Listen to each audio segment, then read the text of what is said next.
Hello, Achha. Let's read the question. And the question says one end of a long metallic wire of length L is tied to a ceiling. The other end is tied to massless spring of spring constant K. The mass M hang freely from the free end of the spring. The area of cross section and the Young modulus of the wires are A and Y respectively. If the mass is slightly pulled down and released, it will oscillate with a time period T equal to, our options are A 2 pi root over m by k, option B 2 pi root over m ya plus kl divided by yak, and option C says 2 pi root over m ya upon kl, and option D says 2 pi root over ml upon ya. तो basically इस question को solve करने के लिए जो की concepts use होंगे वो देख लेते हैं हम लोग। तो ये लिख लें कि concepts to solve this questions are, इसमें अगर देखें हम लोग तो इसमें जो पहला पॉइंट आएगा, पहला पॉइंट ये आएगा कि हम लोग जानते हैं जो रॉड होती है उसके लिए अगर हम लोग के ऑफ जो भी जो वायर है उसके लिए अगर हम लोग के ऑफ डब्ल्यू लिखते हैं तो वो रिलेशन होता है Y into A by L. मतलब वाई जो होता है वो यंग्स मॉडुलस होता है, ए जो होता है क्रॉस सेक्शनल एरिया, और एल जो होता है उसकी टोटल लेंथ होती है वायर की। दूसरा बात करें, अगर हम लोग क्या कहते हैं, अगर हम लोग देखें तो हम लोग इक्विवेलेंट अगर इन सीरीज की बात करें, अगर दो दो अगर वायर्स देखें तो ये हम लोग पास सिनारियो कुछ ऐसा है कि हम लोग पास एक वायर है जिसका अब हम लोगों ने के डब्ल्यू मान लिया स्प्रिंग को। ये भी एक स्प्रिंग की तरह है क्योंकि इसमें जब मास हैंग करेंगे तो ये भी कुछ क्या कहते हैं, इसमें भी कुछ स्ट्रेचिंग आएगी, इसके भी लेंथ में डिफॉर्मेशन है। उसके बाद एक स्प्रिंग है जिससे एक मास जुड़ा हुआ है, तो इसका ये के है, तब ये सीरीज में जुड़ा हुआ है, तो जो हम लोग के इक्विवेलेंट लिखते हैं तो वो हो जाता है 1/k equivalent is equal to हो जाता है 1/k1 प्लस 1/k2। ठीक,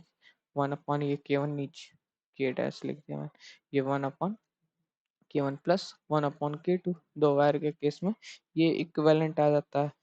दूसरा फिर अगर तीसरा पॉइंट देखें कॉन्सेप्ट में तो ये हो जाएगा, हम लोग जानते हैं ओमेगा इज इक्वल टू हो जाता है रूट ओवर के इक्विवेलेंट बाई मास जो हैंग कर रहा है। और तीसरा जो पॉइंट है, सॉरी जो चौथा पॉइंट है, हम लोग जानते हैं time period is equal to हो जाता है T is equal to 2 pi by omega. ठीक, अब इन्हीं चारों कॉन्सेप्ट से ये क्वेश्चन सॉल्व हो जाएगा। तो चलिए अब इस क्वेश्चन को सॉल्व करते हैं। ठीक, तो देखें हम लोग, तो सबसे पहले हम लोग क्या करते हैं कि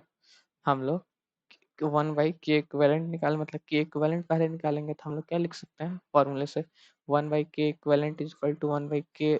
ऑफ वायर और प्लस जो स्प्रिंग है तो उसका क्वेश्चन में गिवन है कि स्प्रिंग कांस्टेंट उसका के है तो के ही लेंगे। तो अगर देखें तो 1/k equivalent is equal to क्या लिख सकते हैं, 1/k डब्ल्यू, के डब्ल्यू क्या हो जाएगा, के डब्ल्यू हो जाएगा हम लोग के पास वैल्यूज पुट कर लेते हैं तो वाई ए अपॉन एल हो जाएगा। तो इसके पहले इसको सिंप्लीफाई करें तो इसको ऐसे भी लिख सकते हैं कि अच्छा डायरेक्ट अगर हम लोग यहाँ से के डब्ल्यू लिख लें उसके बाद वैल्यूज पुट कर लें तो हम लोग के लिए थोड़ी आसानी हो जाए। तो यहाँ से के इक्विवेलेंट क्या हो जाएगा, हाँ हो जाएगा हम लोग पास ये, अगर एलसीएम लेके ऊपर भेज दें तो के इंटू के डब्ल्यू अपॉन के प्लस के डब्ल्यू, यही हो जाएगा क्योंकि अगर एलसीएम ले लेंगे तो ऊपर प्लस हो जाएगा नीचे, और फिर वो अब उल्टा कर दें तो 1/k इक्विवेलेंट आ गया यहाँ से। ठीक, तो अब इसमें वैल्यूज पुट कर देता तो k की वैल्यू k ही है और के डब्ल्यू की वैल्यू है वाई ए अपॉन एल अपॉन के प्लस वाई इंटू ए अपॉन एल। ठीक, तो अगर यहाँ से देखें तो हम लोग पास जो के इक्विवेलेंट आ गया, के इक्विवेलेंट आ गया हम लोग का के के वाई ए, अगर नीचे एलसीएम लेके एल से एल कैंसिल कर दें तो ये क्या हो जाएगा, Y A plus K L, Y A plus K L, ये हम लोग इक्वेशन 1 सपोज कर देते हैं के इक्विवेलेंट के लिए। ठीक, तब अगर हम देखें के इक्विवेलेंट आ गया तो के इक्विवेलेंट आ गया तो फिर अगर हम लोग ओमेगा निकालें तो ओमेगा हम लोग के पास क्या आ जाएगा, ओमेगा इक्वल टू हम लोग जानते हैं रूट ओवर के इक्विवेलेंट बाई एम होता है। तो के इक्विवेलेंट हम लोग को पता है, और मास गिवन है जो मास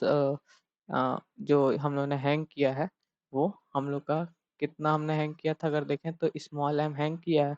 तो फिर क्या हो जाएगा ओमेगा इज इक्वल टू, अगर यहाँ से देखें तो हम लोग क्या लिख सकते हैं, ओमेगा टू रूट ओवर के इक्विवेलेंट, तो के वाई ए अपॉन वाई ए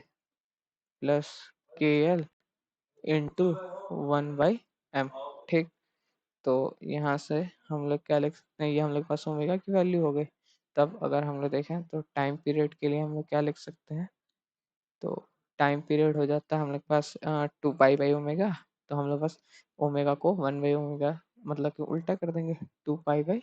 ओमेगा, तो बस वैल्यू पुट कर देता है 2 पाई, और 1/ओमेगा के लिए क्या हो जाएगा, ये उल्टा हो जाएगा, ये रूट में ही है पूरा, तो ये हो जाएगा m into Y A plus K L upon Y A upon के एल अपॉन, ये हो जाएगा के इंटू वाई इंटू ए। हमारे पास टाइम पीरियड ही निकालना था, तो टी इजकल टू होगा 2 pi root over m Y A plus K L upon K into Y into A. ठीक, ये हम लोग का टाइम पीरियड आ गया और हम लोग को यही सॉल्व करना था। तो अगर हम लोग ऑप्शन मैच कर लें तो 2 पाई हमारे पास कितना है, 2 पाई m ब्रैकेट में Y A plus K L upon के वाई ए वाई कुछ भी, तो हम लोग देखें वाई ए के हो या के वाई ए हो, तो अगर हम लोग ऑप्शन देखें तो जो ऑप्शन बी है वो मैच कर रहा है कि option B 2 pi root over m Y A plus K L upon Y A K. So the final answer is option B 2 pi root over m bracket में Y A plus K L upon Y A K. Hope you understand it well. All the best. Thank you.